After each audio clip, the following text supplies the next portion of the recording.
The air in the Las Vegas showroom was thick with anticipation even during rehearsal.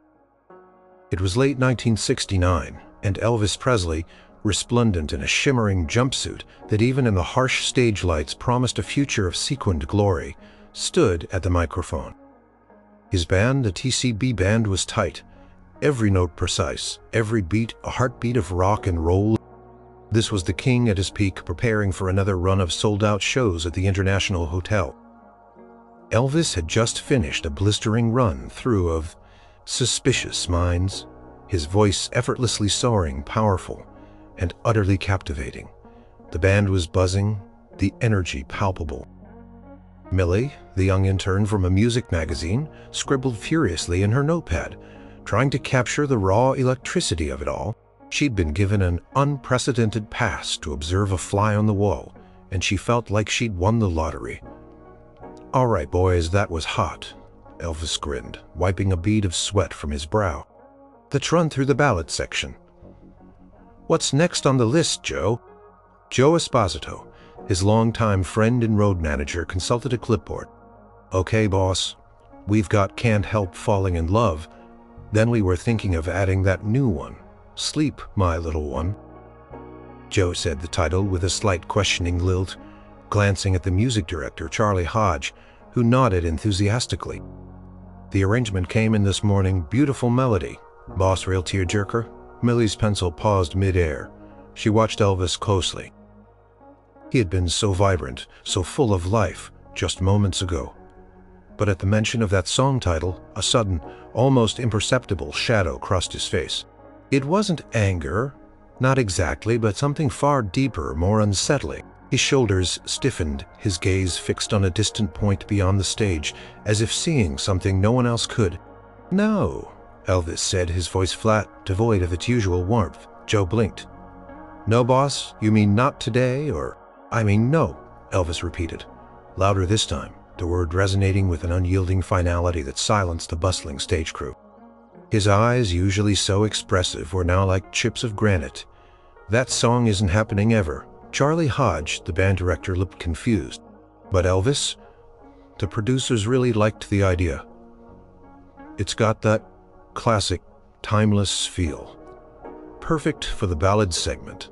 We thought it might even be a single." Elvis finally turned his eyes sweeping over the faces of his band and crew, lingering for a moment on Charlie, then on Joe, before settling briefly on Millie, who quickly lowered her notepad, feeling as though she'd intruded on something private. "I said no," he stated, his voice now dangerously low, each word a hammer blow. "Take it off the list. Don't ever bring it up again." The silence that followed was heavy, uncomfortable. Everyone on stage, from the seasoned musicians to the greenest stagehand, felt it. This was not the playful, charming Elvis they knew. This was a man whose will was absolute, whose command brooked no argument. It was a raw, exposed nerve, something they rarely saw. Joe, sensing the shift in the room, quickly moved to de-escalate. "All right, boss. Understood. We'll scrap it, my apologies. Let's move on to In the Ghetto. Then how about that one, nice and slow?" Elvis nodded curtly, his jaw still tight. He walked over to a water cooler, his back to the band, taking a long, deliberate drink. Even from a distance, Millie could see the tension in his shoulders, the rigid set of his posture. The easygoing king was gone, replaced by a man wrestling with an invisible burden. The rehearsal continued, but the initial burst of energy had dissipated. The mood was subdued. Elvis, though professional as always, seemed a little more distant, a little less engaged. Millie couldn't shake the image of his face when the song was mentioned, the way his eyes had clouded over the sudden cold finality in his voice. She knew instinctively that she had witnessed something significant. This wasn't just a singer refusing a song. It was a man recoiling from a memory. What was Sleep, My Little One? And why did it hold such power over the legendary Elvis Presley? Her journalistic instinct, still nascent but sharp, screamed that there was a story here, a profoundly human one, hidden beneath the glittering veneer of superstardom. She vowed to find out. Later that evening, back in her tiny hotel room, Millie reread her notes. Elvis's reaction to Sleep, My Little One Sudden, intense, absolute refusal, body language stiff, distant, pained. She circled the song title multiple times. It was an enigma. The melody, described as beautiful and a tearjerker, seemed at odds with his violent rejection. It wasn't an upbeat rock song nor a novelty tune. It sounded like a lullaby, something soft and comforting. What could make such a song so painful for a man who sang about everything from heartbreak to redemption? The more she thought about it, the more intrigued she became. Elvis Presley, the man who seemed to lay his soul bare on stage, who poured emotion into every note, had a line, and that line was drawn by "Sleep, my little one." This wasn't just a story about music. It was a story about the man behind the myth, a secret wound he carried, hidden from the world. Millie knew with a certainty that settled deep in her bones that she had to uncover it. The next day, Millie tried to subtly probe. During a break, she approached some of the band members, feigning casual conversation. "Rough day yesterday, huh?" she started, chatting with Jerry Sheff, the bassist. Jerry chuckled. "Yeah, Elvis has his moods. Part of the package, kid, but he's usually over it by the next tune." Millie tried to steer the conversation. "What about that song? Sleep, my little one? I'd never heard of it. Is it an old blues number or folk?" Jerry frowned. "Honestly, kid, I have no idea. The charts just showed up. Never even heard the demo. And after Elvis shut it down, nobody's been fool enough to ask again." He shrugged. "Some songs just don't click, you know, artistic differences." Millie moved on, trying to engage other crew members, but the response was always the same: a shrug, a vague answer, or a quick change of subject. No one seemed to know anything concrete about the song, or more importantly, why Elvis reacted the way he did. It was as if a silent pact had been made, an unspoken rule to never mention it again. She even tried her luck with Colonel Tom Parker, Elvis's notoriously protective manager. Approaching him was like trying to interview a brick wall, but Millie was persistent. "Colonel Parker, about that song, Sleep, my little one." Elvis seemed quite firm about not wanting to perform it. The colonel, a portly man with a permanent cigar clamped between his teeth, simply grunted. "Elvis is an artist. Artists are temperamental. He sticks to it, nothing more to it, just artistic temperament. Now, if you'll excuse me, I have calls to make regarding Elvis's next picture. Deal. Big things happening." He waved her off dismissively, his eyes already scanning the room for his next target. Millie felt a wave of frustration. Everyone seemed content to brush it off as artistic temperament, or a simple dislike for a song. But she had seen Elvis's face. That wasn't mere dislike. That was pain. That was a deep guttural rejection rooted in something profound. She watched Elvis during the next rehearsal. He was back to his modic, self-joking with the band, delivering powerful vocals.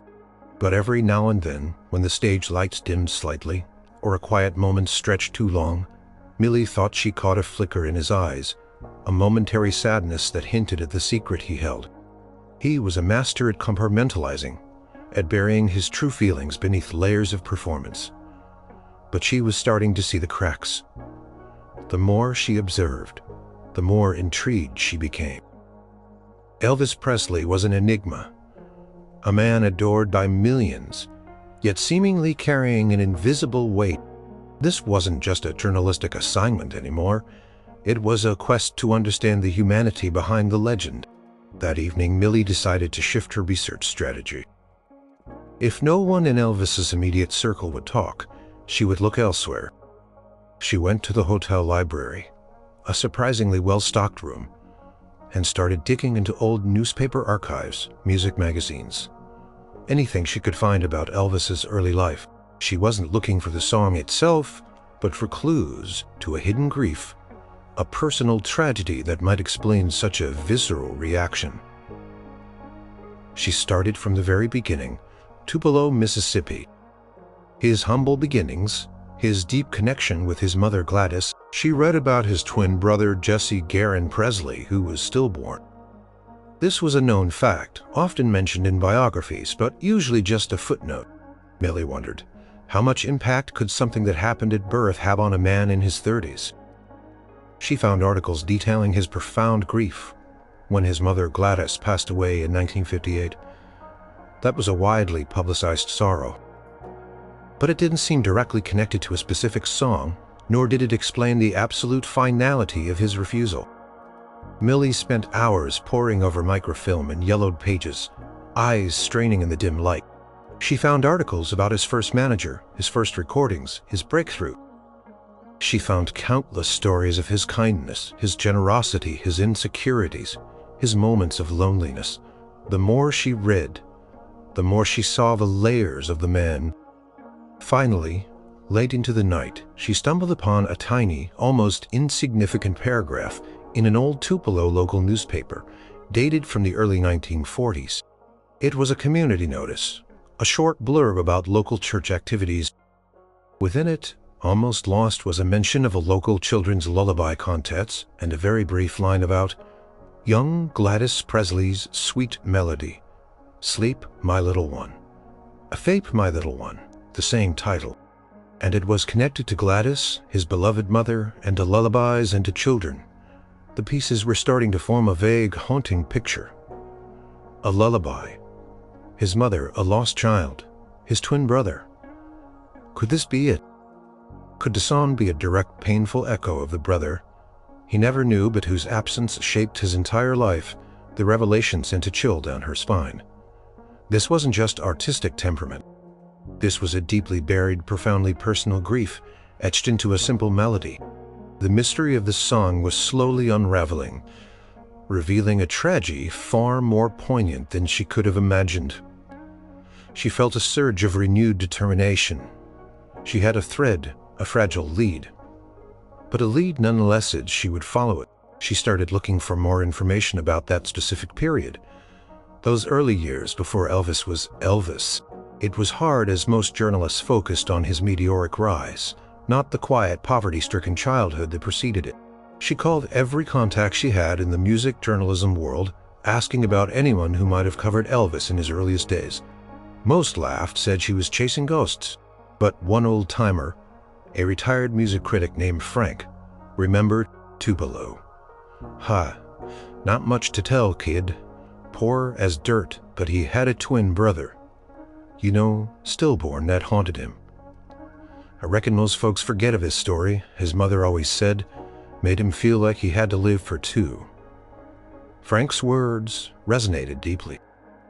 It explains so much about Elvis's drive, his insatiable need to perform, to succeed, to fill a void that must have felt like a constant presence.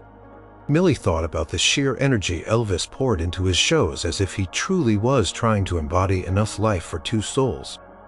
She then tried to find anyone from Tupelo who might remember the lullaby. This was a long shot, a needle in a haystack. But she started making calls to local historical societies, libraries, even old age homes in Tupelo. She explained she was researching local folk songs and lullabies, careful not to mention Elvis immediately. After several days of dead ends, a kind librarian in Tupelo finally remembered something. "Oh, sleep, my little one. Yes, that was a tune often hummed around here by mothers in the 30s and 40s. Not a published song, mind you. Just a simple melody, Mrs. Presley. Gladys, she was known to hum it. Sweet woman." Millie's heart raced. It was confirmation. It was a regional, personal melody passed down by word of mouth. A true folk tune from his specific origins, and his mother had hummed it. This made it even more potent, more heartbreaking. She imagined Gladys, a young mother pregnant with twins, humming that soft tune. Then the tragedy, one baby, healthy, vibrant, the other gone before he could take a breath. And that lullaby, intended for comfort, must have become irrevocably linked with the profound grief of a mother and the silent, unspoken loss of her surviving son. Millie started drafting some questions, considering how she might approach Elvis or someone truly close to him to get more. She knew she couldn't just blurt out, "So, about your stillborn twin brother and that lullaby." It had to be handled with extreme delicacy and respect. This wasn't a scandal. It was a deeply personal, sacred grief. She tried to think of anyone else she could reach out to. Scotty Moore and DJ Fontana, his original guitarist and drummer, were still alive, though difficult to reach. She found contact information for a few of Elvis's childhood friends from Memphis, some of whom still occasionally visited him in Vegas. One name stood out, Lamar Fike. He had been with Elvis for decades, part of the Memphis Mafia. Millie managed to get Lamar's number through a distant contact. She called, explaining she was a journalist, doing a feature on the personal side of Elvis. Trying to understand the man behind the legend, Lamar, always a character, was initially cagey. Personal side, kid. The personal side is usually sleeping or eating a peanut butter and banana sandwich. What do you want to know? Millie chose her words carefully. I'm trying to understand the roots of his music, the influences from his earliest days. I heard something about a specific lullaby from Tupelo, one his mother used to sing, called Sleep. My little one, do you know anything about it? There was a long pause on the other end of the line. Millie held her breath. Finally, Lamar's voice came through, softer than before, tinged with a rare seriousness. That song? Yeah, that one was special. His mama. She used to hum it all the time when he was a baby.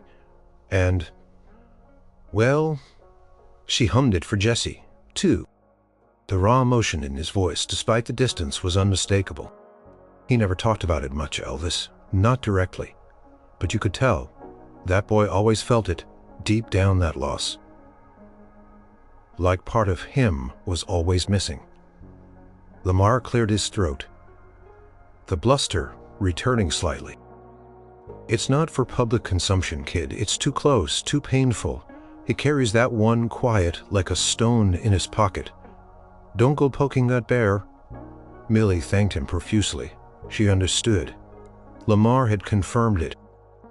The song was directly tied to Jesse Garon, to his mother, and to a lifelong unspoken grief. It was more than just a melody.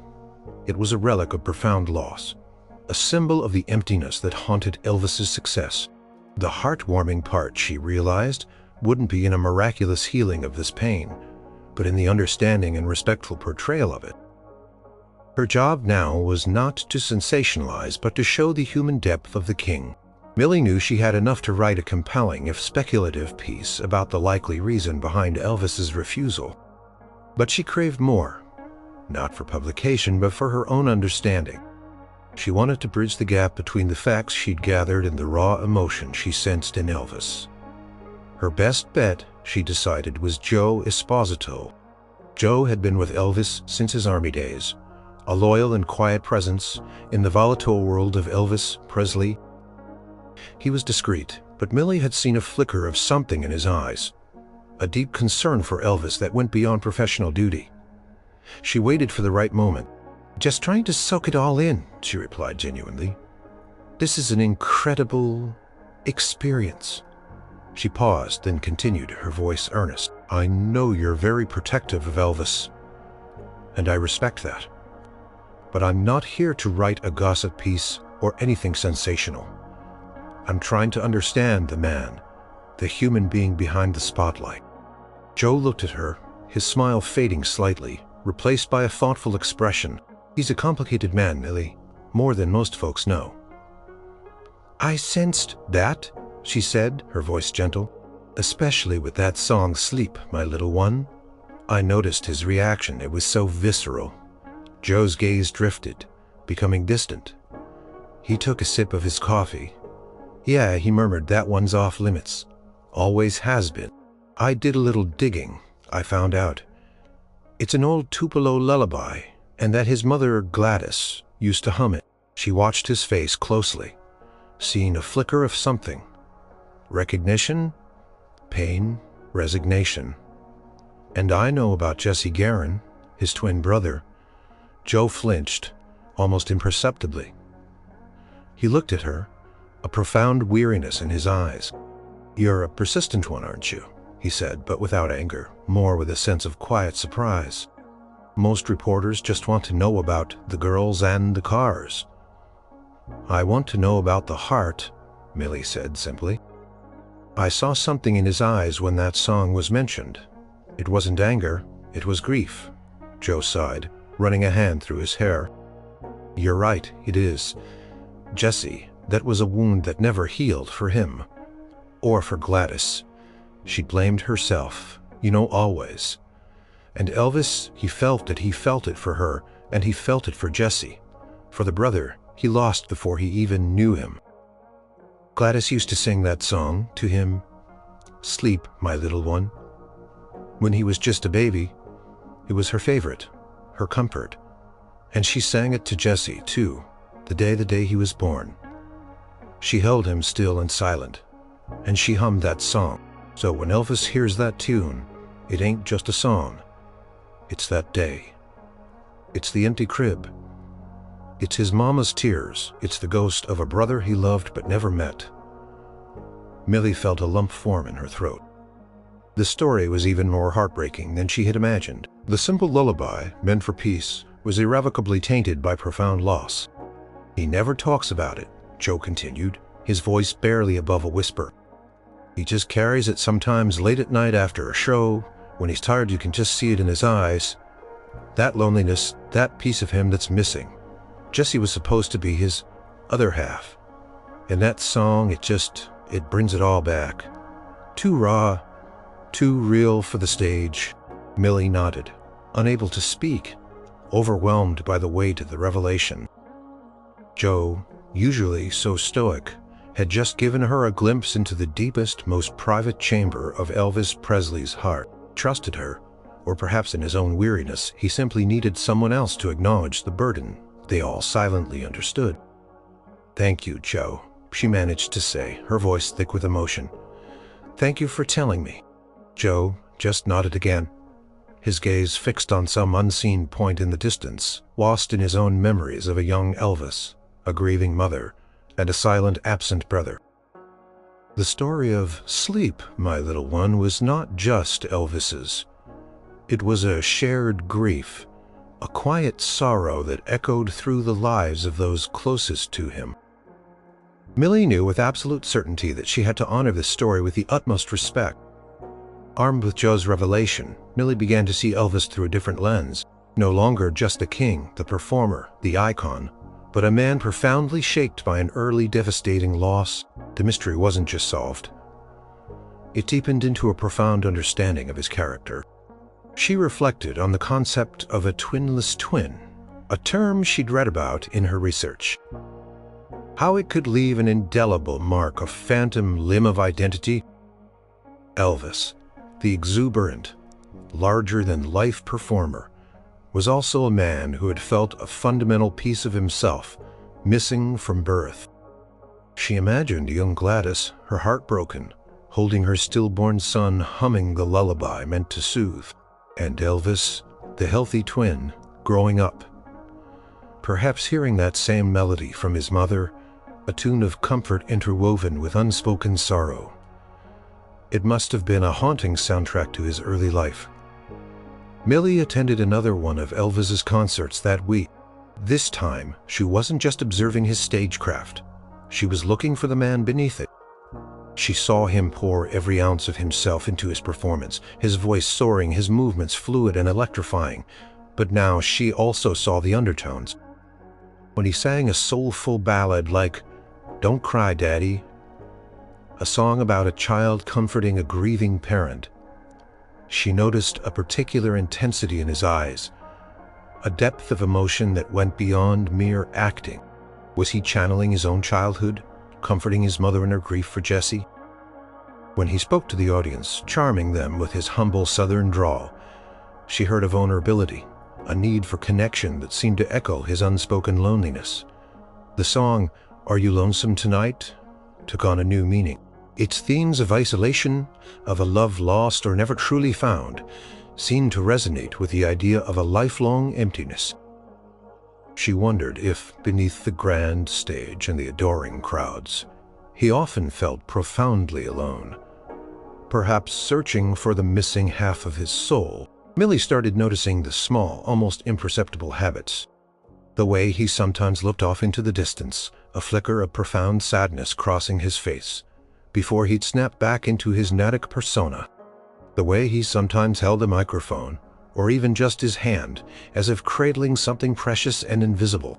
She also saw the physical toll of his relentless schedule, the pressure of being Elvis, the fatigue in his eyes. After a long set, the way he sometimes leaned against a speaker, catching his breath. He gave so much constantly, and perhaps that giving was a way to fill the void, to live with enough energy for two. The heartbreaking reason was no longer a mystery. It was a raw, exposed wound. But the heartwarming aspect of the story was also emerging.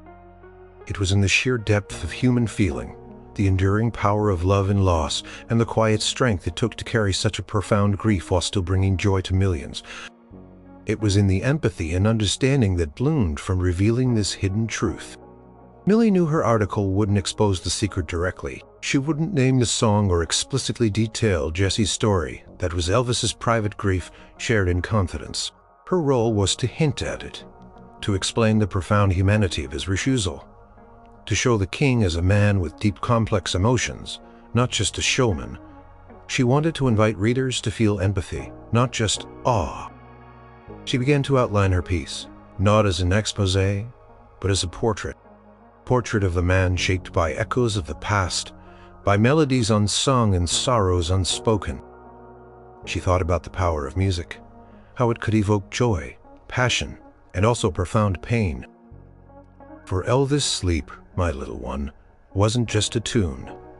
It was a portal to his deepest, most primal wound. She felt a tremendous sense of responsibility. This wasn't about selling copies. It was about honoring a man's silent suffering, about showing the world that even the most powerful voices carry their own quiet burdens. It was about respect. And in that respect, there was a warmth, a connection to the shared human experience of loss and resilience. She spent the next few days, not just researching, but truly feeling the story, letting it sink into her bones. She listened to other Elvis ballads, imagining the subtle nuances he might be injecting into them, the hidden layers of emotion that only a few might perceive. She realized that the king's refusal to sing "Sleep, My Little One" wasn't a sign of weakness, but of immense strength. The strength to protect a sacred part of himself, a part that was too precious, too painful, too exposed to the glare of the world. It was a silent testament to a love that transcended life and death. Millie's opportunity came unexpectedly. Joe Esposito, perhaps sensing her genuine respect and quiet understanding, approached her one evening after a particularly draining show. "Elvis is having a quiet night," Joe said, his voice low. "Just tired. No big party. Thought you might want to say hello." Briefly, he gave her a meaningful look. "He appreciates genuine people. Just keep it light and don't push him, okay?" Millie's heart pounded. This was it. Chance to see the man behind the myth, not just a performer. "Thank you, Joe," she whispered, her gratitude immense. She followed Joe down a quiet corridor, the distant roar of the departing crowd fading. The dressing room was surprisingly sparse. A few chairs, a mirror, some clothes, not the opulent extravagance one might expect.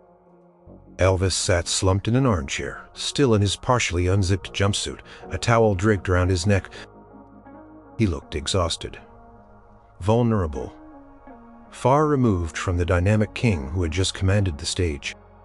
"Elvis," Joe said gently, "this is Millie. She's the young reporter I told you about, been observing the rehearsals." Elvis slowly looked up, his eyes a little bleary from fatigue. He offered a small, tired smile. "Millie, good to meet you properly. Hope we didn't scare you away with all the noise." "Not at all, Mr. Presley," Millie replied, trying to keep her voice steady. "Been an honor to watch you work. Your energy. It's incredible." He chuckled softly. "Takes it out of you sometimes." He gestured to a chair. "Pull up a seat if you like. Joe, get Millie a soda or something." Millie sat, incredibly aware of the moment. This wasn't an interview, this was a fragile human connection. She decided against asking any direct questions about the song or his brother. Instead, she chose to connect through their shared humanity, their shared roots. "I was doing some research on your early days in Tupelo," she began, her voice soft. "It must have been quite a different world back then. So much has changed." Elvis's eyes seemed to soften, a flicker of nostalgia in their depths. "Oh, it was simple, knew each other. We didn't have much, but we had family. And Mama," his voice grew tender as he spoke of Gladys, "she was the best woman who ever lived. My whole world." Millie listened, a lump forming in her throat. This was the opening. "I read how close you were. She must have been incredibly proud of you." "She was," he said, a wistful smile touching his lips. "She'd come to my shows even when I was just a kid singing in church. She always believed in me, always." He paused, his gaze drifting towards a framed photograph on a nearby table, one Millie hadn't noticed before. It was a faded, sepia-toned picture of a young Gladys, smiling gently. "She used to sing to me," Elvis continued, his voice barely a whisper, as if he was talking more to himself than to Millie. "Humming mostly, little tunes, simple ones." He looked at the photograph of his mother, a profound longing in his eyes. "There was one she always hummed it, especially when I was tiny. 'Sleep, my little one.'" Millie's breath hitched. He had said the name of the song unprompted. He was opening up, sharing a piece of his most guarded self. "It was her favorite," Elvis went on, his voice a low rumble of memory. "She hummed it all the time when she was expecting me and Jesse." He finally spoke his twin brother's name aloud, a sound of almost sacred reverence. "She wanted us both so bad, and when Jesse didn't make it, she just kept humming that song to him as she held him. It was like her last lullaby to him. Goodbye." His eyes were distant, filled with the echoes of that long-ago sorrow. "And then she'd hum it to me too, her living boy. But it was always there, that other meaning, the one for Jesse, a lullaby for the one who slept forever." He finally turned his gaze back to Millie, his eyes raw, exposed. "So you see," he said, his voice raspy, "when I hear that song, it's not just a melody. It's the day I was born.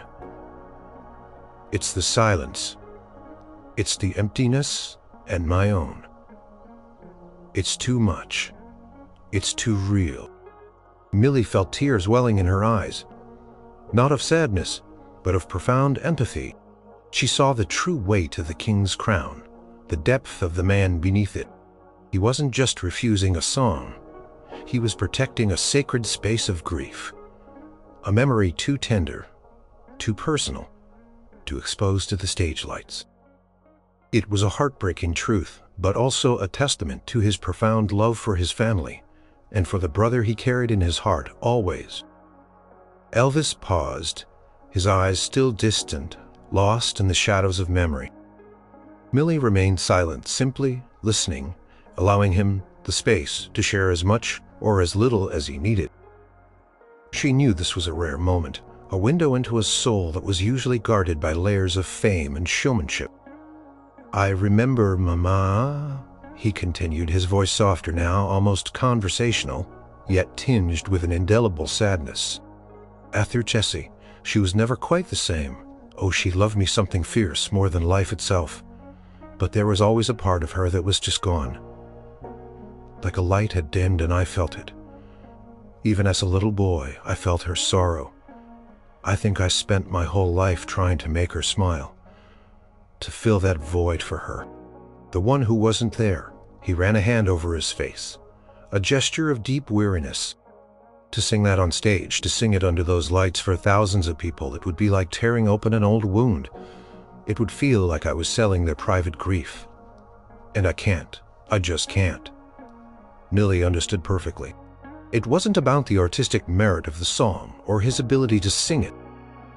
It was about the sanctity of a memory, a bond so deep and personal that to expose it would be a desecration. The stage, for all its magic, was a place of performance, of shared emotion. But this grief was too raw, too intimate for public consumption. "When I'm up there," Elvis explained, gesturing vaguely towards the showroom, "I'm Elvis Presley the King. I give them everything I have. I put my heart into every note, every move, but there are some parts of me, some places they're just for me and for Mama and for Jesse." His voice cracked slightly on the last name. "That song?" he repeated, his eyes darkening. The sound of what wasn't to sing it would be to bring all that back. Live on stage. I don't know if I could even get through it. And even if I did, it wouldn't be a performance. It would be a breakdown, a public mourning. And I can't do that to them. He looked at Millie, a flicker of something she recognized as trust in his eyes. He had bared a part of his soul, revealed the wellspring of a lifelong sorrow. It's not about being stubborn, you see. It's about protecting something. Millie nodded, her own eyes glistening. "I understand, Mr. Presley, more than you know." She felt a profound sense of privilege, of witnessing something truly sacred. She had come seeking a story, and she had found a profound human truth. She saw the courage it took for him to even speak of it, the quiet strength in his vulnerability. He was Elvis, the larger-than-life legend. But he was also a son haunted by his mother's grief, a twin who carried the phantom presence of his lost brother. The sadness was palpable, but so was the deep, abiding love that fueled it. The moment stretched thick with unspoken emotion. Then Elvis seemed to gather himself, a familiar shift in his demeanor. The weary man began to morph back into the public figure, drawing a protective veil over his raw emotions. "Well," he said, a faint smile playing on his lips, "enough of that old sadness. Folks don't come to Vegas to hear about that." He chuckled, a sound that held a touch of melancholy. "They come for the lights, the music, the fun, and that's what I give them." He stood up, stretching his powerful frame. "Thanks for listening, Millie. Not many people do, really. They just hear what they want to hear." "I was honored to listen, Mr. Presley," Millie replied sincerely, standing as well truly. She knew as she left the dressing room that her perception of Elvis would be forever changed. King was still the king, but he was also a man who carried the heavy, beautiful weight of memory, a man who, in his refusal to sing one particular song, revealed the deepest truth of his heart. It was a truth that, while heartbreaking, also illuminated the profound depth of his humanity, making him all the more compelling. Millie walked away from Elvis's dressing room in a haze. The bustling backstage area, usually a hive of activity, seemed muted, distant. The conversation with Elvis had profoundly affected her. She hadn't just gotten a story. She had glimpsed the very soul of a legend, raw and unguarded. The heart-making reason for his refusal was not a simple dislike or a business decision. It was a profound lifelong grief, intertwined with the most primal bonds of family. The song "Sleep, My Little One" was not just a tune. It was a living echo of loss, a portal to a memory too sacred and painful to be performed. Millie felt a surge of respect for him. It took immense courage to carry such a private sorrow while constantly being in the public eye, constantly performing, constantly giving of himself.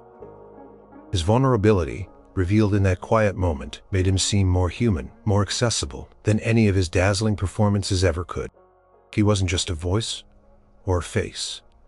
He was a man who deeply felt, who mourned, and who protected his most cherished memories, fiercely. She understood now that the heartwarming aspect of this story wasn't about Elvis overcoming his grief in a triumphant manner. It was about the power of empathy, about seeing beyond the facade of fame to the shared human experience of loss. It was about the quiet dignity of carrying one's sorrow and the profound connection that can form when that sorrow is acknowledged with respect and understanding. Her journalistic instincts, owned by this experience, told her how to write the story. No sensationalism, no exploitation. She would not reveal the song title, nor explicitly detail the tragedy of Jesse Garon. That was Elvis's to hold. Instead, she would write a piece that focused on the deeper meaning of artistic expression, the hidden depths of a public persona, and the universal experience of carrying private pain. She would talk about the weight of expectation on a star, the demand for constant performance, and the personal boundaries that even the most generous artists must maintain. She would describe the king's profound humanity, his roots, and how deeply connected he remained to his past. Even as he soared into the future, she would hint at a sacred melody, a tune that touched upon the deepest chords of personal memory and loss, making it too intimately tied to private grief to ever be shared on a public stage.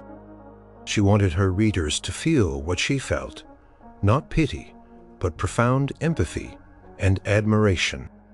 Admiration for his strength in protecting his inner world, and empathy for the silent burden he carried. She wanted to show that even the most powerful voices have their own quiet songs, songs that are never sung aloud, but hummed only in the heart.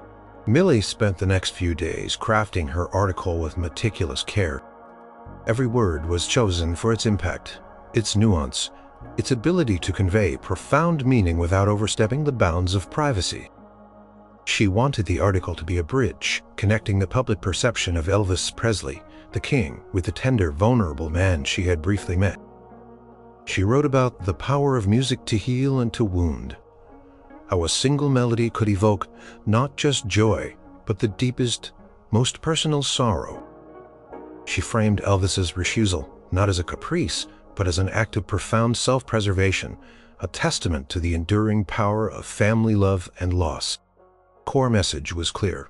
Behind the dazzling lights and the roaring crowds, there was a man who, like all of us, carried an unspoken history, a tapestry of joy and sorrow. And sometimes the truest strength lies not in conquering that sorrow, but in reverently holding it close, away from the glare of the world. Millie finished the article late one night, feeling a sense of deep satisfaction. It wasn't a groundbreaking expose, but it felt more important than that. It felt like an act of respectful storytelling, a humanizing portrait that would, she hoped, resonate deeply with anyone who read it. She hoped Elvis, if he ever saw it, would feel understood, not exploited, and that, for her, was the true measure of its success. Millie submitted her article titled "The Unsung Melody, The Quiet Heart of the King" to her editor. Her editor, initially expecting a more sensational piece about Elvis's personal life, was surprised by the introspective, empathetic tone. "This is different, Millie," her editor said, reading through the draft. "Very subtle. You don't actually say what the song is, or why you won't sing it. It's all very hinted at." "That's the point," Millie explained. "It's his story to tell or not tell. My job was to show that there's a deeper reason, a human reason for what some might dismiss as an artistic quirk. It's about respect for his private grief. It makes him more real, more accessible, without invading his privacy." Her editor pondered it, then nodded slowly. "You know what, I like it. It's got depth. It treats him like a human being, not just a commodity. Let's run it as a feature. It might just resonate." The article was published a few weeks later. It wasn't on the front page, not a screaming headline, but it was prominent in the magazine's feature section. Millie held a copy in her hands, her heart a mix of nervousness and pride. She had kept her promise. The article focused on the profound connection between an artist's personal history and their art. It spoke of the burden of fame, the constant giving, and the need for a private sanctuary for the soul.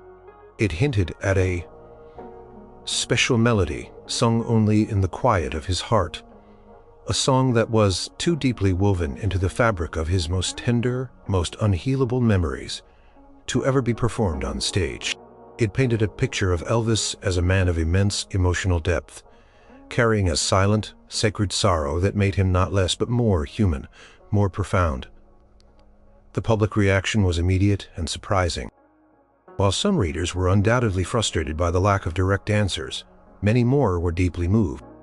Fan mail poured into the magazine, not just for Millie, but for Elvis himself. Letters from people who had also experienced profound loss, who understood the concept of a song unsung, of a grief too sacred for public display. They saw themselves in the king's quiet struggle, finding comfort in the shared human experience. I always knew there was more to him than the flash. One letter read, "This article made me realize how much we all carry inside. Thank you for showing his heart. My mother always had a song she hummed for my lost brother."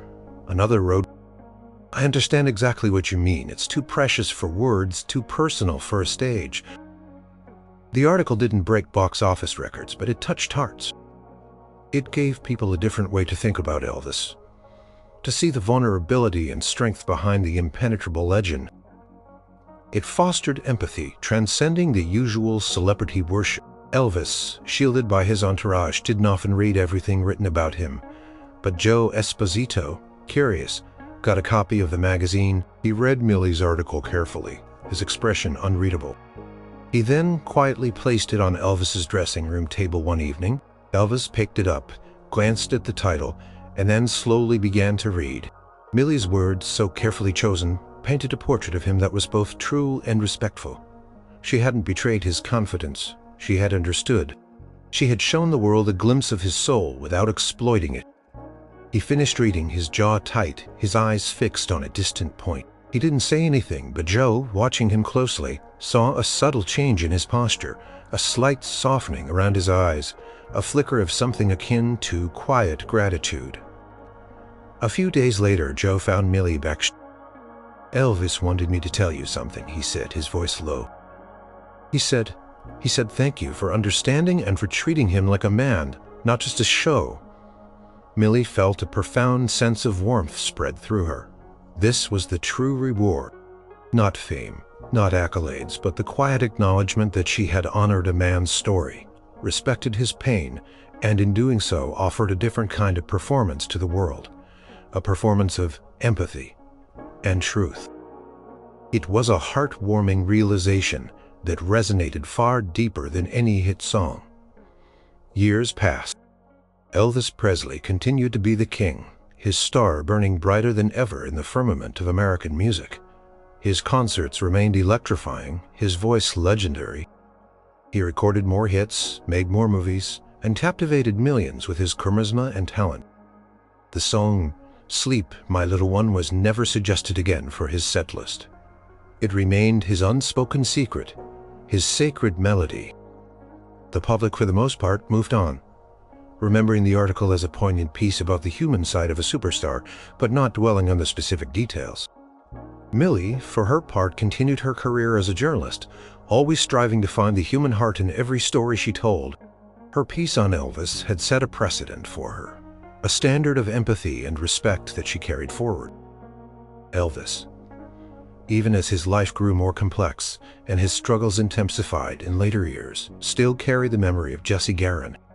It was a constant companion, a quiet hum beneath the roar of his fame.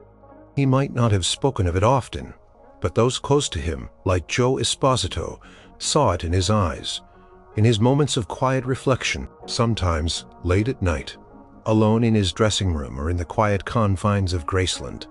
Elvis might find himself humming, "Not sleep, my little one," that was still too raw, too deeply personal. But perhaps a different gentle tune, a gospel hymn or a quiet ballad, that held a resonance with the peace he sometimes sought. The very absence of "Sleep, my little one" from his public performances became a testament to its profound meaning in his private world. It was a silent, powerful monument to a love that endured beyond life itself. The article Millie wrote didn't solve Elvis's grief, nor did it magically heal his pain, but it did something arguably more important. It fostered understanding.